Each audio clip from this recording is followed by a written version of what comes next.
Got a good question from 10. Basically, the story goes that he was in class and he was going for a guillotine choke. Got the guy in a guillotine choke, and he said that his friend that was caught did something, like hop to the side or whatever, and it caused his friend to make some like noise, like crazy, scary noise, and he sounded like he almost broke his neck. And afterwards, he got yelled at. And since then, he's been really gun shy with his guillotines. He said he finds himself in position to go for the guillotine a lot, but now he freezes up because he doesn't want to get yelled at because he feels bad about it, right? And he's wondering if he should pursue the choke further or if he should just sort of let it go for now and then eventually come back to it later on. So 10, first off, thanks for the question, dude. And I know where you're at, man. I talked about this all the time in videos. I was the biggest spaz ever. I would accidentally elbow people, knee people, headbutt them. I would crank people's necks just because I was trying to win, and I didn't really think about what it was going to do.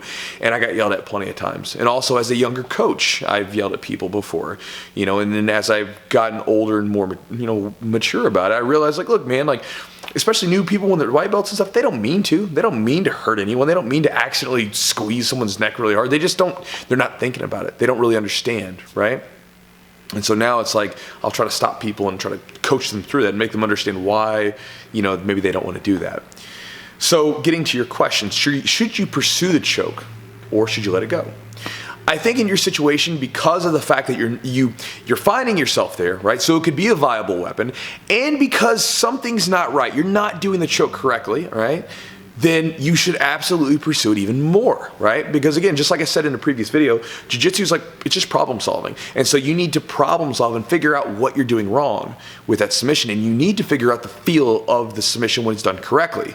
And what I mean by that is when you think about drilling, when you think about rolling, what you're going for a lot of times is you're going for the right feel, right? Like a guillotine, for example. There's a lot of times where the guillotine, people will attempt it when it's too shallow instead of really like working that arm under and getting that elbow in there and really getting a good guillotine choke. A lot of people like mess that part up. They'll just like, my arm's under the neck, let me squeeze and crank.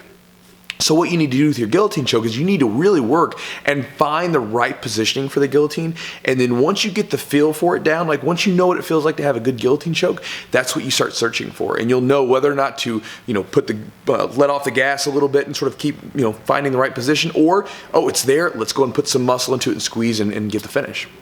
And if you're worried about someone yelling at you, if they yell at you, to say, look, I'm sorry, like I'm a white belt, tell me what I did wrong, I'm a beginner. Like, help me fix this thing. If it's another white belt, go grab your coach and say, hey man, can you help me with this? I need to fix this thing. Show me what I did wrong.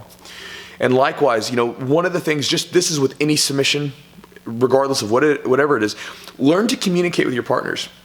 Because again, you're trying to focus on finding that right feel for the submission. So like, let's say for instance with that guillotine, if you get down there and you're going for it, but the person's not fidgeting, they're not moving, maybe they're not giving you any sort of response at all, you can say, hey, like, do you feel it yet? Is it cranking or is it choke? And they can tell you what they feel, and you can go off of that. You could say, well, it's nothing. Okay, well, let me adjust here. Or it's a little bit more of a crank. Okay, well, let me ease up a little bit. I don't want to just crank my partner's neck all the time. I want to get that choke.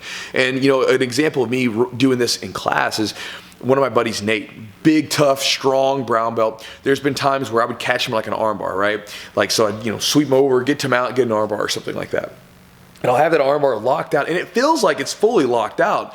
But I'll look down and I'm like, Nate, do you feel it yet, man? And he'll like tell me, nope, not there yet. He's still fighting out of it. He's like, nope, not there yet. Keep going. And so we communicate like that. And so it lets me know, oh, my armbar's not as deep as I thought it was, and likewise, again, we're still working out of it and making sure that we're communicating. Because one of the things I know that for me in the beginning, my sole focus was just hitting the techniques successfully that I was working on, which is still my focus, obviously. But just as important as that is to keep your partners healthy, right? Because again, those are the guys that you're going to build on top of each other to make each other better for years to come, right? And likewise, you guys want to be able to leave together injury-free. You want to be able to come back in the next day injury-free. So make sure that you communicate with your partners if you think it's there, and if not, like, again, you can always adjust and make sure you communicate with them so that this way you keep each other healthy, for a long period of time. So 10, I hope this video helps you, brother. Pursue that choke. And with any submission that you decide to take on, always, again, try to find the right feel for it, and also communicate with your partners and sort of find the right place for it. And this way you can eventually really refine that technique and know what you're going for, know what you're hunting for, and do so in a sort of a safe, technical way. So talk to you guys next time.